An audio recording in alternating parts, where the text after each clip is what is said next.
నమస్తే friends. Doctor Karthik Gunasekaran మగవాళ్ళ కోసం ఛానల్‌లో మెట్రోమెల్ క్లినిక్ క్లినికల్ డైరెక్టర్‌ని మాట్లాడుతున్నాను. సో, ఈరోజు నేను ఒక ముఖ్యమైన ప్రశ్నకి సమాధానం చెప్పాలని అనుకుంటున్నాను. చాలామంది సెమెన్ అనాలిసిస్ రిపోర్ట్స్ నా దగ్గరికి తీసుకొస్తున్నారు. తీసుకొచ్చి స్పెర్మ్‌లో నేను ఇంతకు ముందే మీతో చెప్పాను. స్పెర్మ్ కౌంట్ గురించి మాట్లాడాను. అలాగే దాని కదలిక, మోటాలిటీ గురించి మాట్లాడాను. మనం మాట్లాడుకోని విషయం ఏంటంటే స్పెర్మ్ మార్ఫాలజీ. మార్ఫాలజీ అనే ఒక గ్రూప్ ఉంటుంది. ఓకే. సో, ఈ మార్ఫాలజీ అంటే ఏంటి? మార్ఫాలజీ అంటే రూప నిర్మాణం. అంటే ఈ స్పెర్మ్ అనేది వీర్యకణం అనేది ఎలా రూపుదిద్దుకుంది అనేదే ఆ విషయం. దాని అర్థం అదే.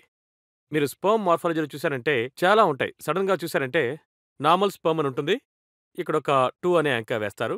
ఆ తర్వాత చూసారంటే హెడ్ డిఫెక్ట్స్, టెయిల్ డిఫెక్ట్స్, అలాగే మిడిల్ పీస్ డిఫెక్ట్స్ ఇలా ఎన్నో రకాల డిఫెక్ట్ అని రాస్తూ ఉంటారు. సో, వచ్చే యువకులను చూసారంటే చాలా భయపడిపోతారు. డాక్టర్ ఇదేంటి మార్ఫాలజీ ఇంతే ఉంది. 2A ఉందంటున్నారు. తర్వాత 4A ఉందంటున్నారు. 10 మాత్రమే ఉందంటున్నారు. ఎలా నాకు ఇన్ని వేల స్పెర్మ్స్ ఉన్నాయి. కానీ ఇది ఎలా ఇందులో మొత్తానికి 2 ఉన్నాయంటున్నారు. మరి మిగతావన్నీ కూడా ఇన్ని డిఫెక్ట్స్ ఉన్నాయే. ఇదంతా కూడా ప్రాబ్లమా? అనే డౌట్స్ అందరి మనసుల్లోనూ ఉన్నాయి. సో, ఈ స్పెర్మ్ మార్ఫాలజీ గురించి అంటే రూప నిర్మాణం గురించి మీరు తెలుసుకోవడం చాలా చాలా ముఖ్యమైన విషయం.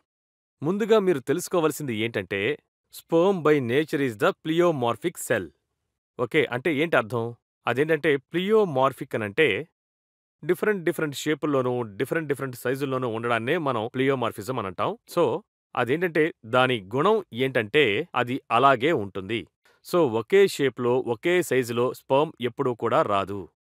రైటా? సో, అందువల్ల మీరు ఎప్పుడు రిపోర్ట్‌ని చూసినా, ఎప్పుడు రిపోర్ట్ అనేది ఈ డిఫెక్టు, ఆ డిఫెక్టు, ఇలా ఉంది, అలా ఉందనే రిపోర్ట్ వస్తుంది. సో, దాన్ని చూసి మీరు భయపడాల్సిన అవసరం లేదు.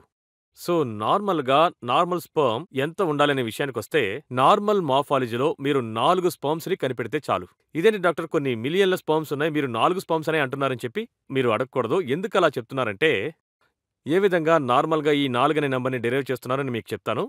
నార్మల్‌గా మనం ఆ స్పెర్మ్‌ని చెక్ చేస్తున్నప్పుడు ఒక స్లైడ్ మీద పెట్టి మైక్రోస్కోప్ ద్వారా మనం ఆ స్పెర్మ్‌ని చూడడం జరుగుతుంది.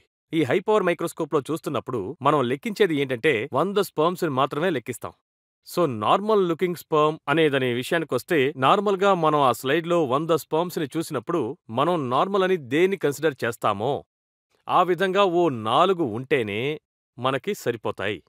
సో, స్పెర్మ్ మార్ఫాలజీకి సంబంధించినంత వరకు మనకా నంబర్ 4 అనేదే చాలా ముఖ్యమైన నంబర్. బట్ ఈ నంబర్‌తో పాటు మీకు చాలా డిఫెక్ట్ అని వచ్చినా కూడా మీరేమాత్రం భయపడకండి. ఇందులో భయపడాల్సిన అవసరమే ఏమీ లేదు. ఇంకో విషయం మీరు తెలుసుకోవాల్సిందేంటంటే స్పెర్మ్ కాన్సంట్రేషన్ అంటే కౌంట్ వాటి సంఖ్య, మోర్టాలిటీ అంటే వాటి కదలిక, ఆ తర్వాత ఈ మార్ఫాలజీ. ఈ మూడిట్లో ఏది పిల్లలు పుట్టడానికి చాలా ముఖ్యం డాక్టర్ అని మీరు నన్ను అడిగారంటే కాన్సంట్రేషన్ ఇంకా మోర్టాలిటీయే చాలా ఇంపార్టెంటు. మార్ఫాలజీ గురించి మనం అసలు ఏమాత్రం పట్టించుకోవాల్సిన అవసరం లేదు. ఎందుకంటే స్పెర్మ్ అనేది వేరే విధాలుగా ఉంటుంది. సో, ఇవన్నీ చెప్పిన తర్వాత నేనేం చెప్పబోతున్నానంటే నార్మల్ స్పెర్మ్ అనేది ఎలా ఉంటుందో నేను మీకిప్పుడు చూపించబోతున్నాను. సరేనా? సో, నార్మల్ స్పెర్మ్‌లో ఏమేమి ఉండాలి? డాక్టర్స్ దేనికోసం చూస్తున్నారు, వెతుకుతున్నారు అనే విషయానికొస్తే నార్మల్‌గా ఒక హెడ్ ఉండాలి. అంటే తల భాగం అనేది ఉండాలి. తలలో కొన్ని న్యూక్లియస్ ఉంటాయి. సరేనా? అవి కొంచెం డార్క్‌గా ఉంటాయి. డార్క్‌గా స్టెయిన్ అవుతాయి. దీని లోపలే ఆహ్, ఆహ్, జన్యువులు అని చెప్పబడే డీఎన్ఏ ఉంటుంది. సో, దీనికొక తల, దానికి మధ్యలో మిడ్ పోర్షన్ అనే ఒక పీస్ ఉంటుంది. ఈ రెండిటిని కలిపేదే మెడ పోర్షన్ అని అంటారు. దాన్నే నెక్ అని అంటాం. సో, దీనికి కిందకి వెళ్లారంటే ఒక టెయిల్ ఉంటుంది. సో, వీటన్నిటిని కూడా మీరొక మైక్రోస్కోప్ ద్వారా చూడగలుగుతారు. సో, ఈ టెయిల్ చేసే మూవ్‌మెంట్ వల్లే ఈ స్పెర్మ్ అనేది కదులుతుంది. అంటే ఆ వీర్యకణం కదిలేటప్పుడు తల భాగంలో ఉన్న ఆ డీఎన్ఏ ఈ జన్యువే మనకి బిడ్డకు ఉండే క్యారెక్టరిస్టిక్ నేచర్‌ని డిసైడ్ చేస్తుంది. సో, అందువల్ల మీరు స్పెర్మ్ మార్ఫాలజీకి ఎక్కువ ఇంపార్టెన్స్ ఇవ్వకండి. చాలా డిఫెక్ట్స్ అని స్పెర్మ్ రిపోర్ట్‌ని మీరు చూసినా కూడా ఏమాత్రం మీరు దిగులు పడాల్సిన అవసరం లేదు. ఇది క్లియర్‌గా ఉంటుందని నమ్ముతున్నాను. డౌట్స్ ఉంటే రాయండి ఫ్రెండ్స్. అలాగే మా వీడియోస్ అన్నీ కూడా మీరు వాచ్ చేయండి, సబ్స్క్రైబ్ చేయండి. బాయ్.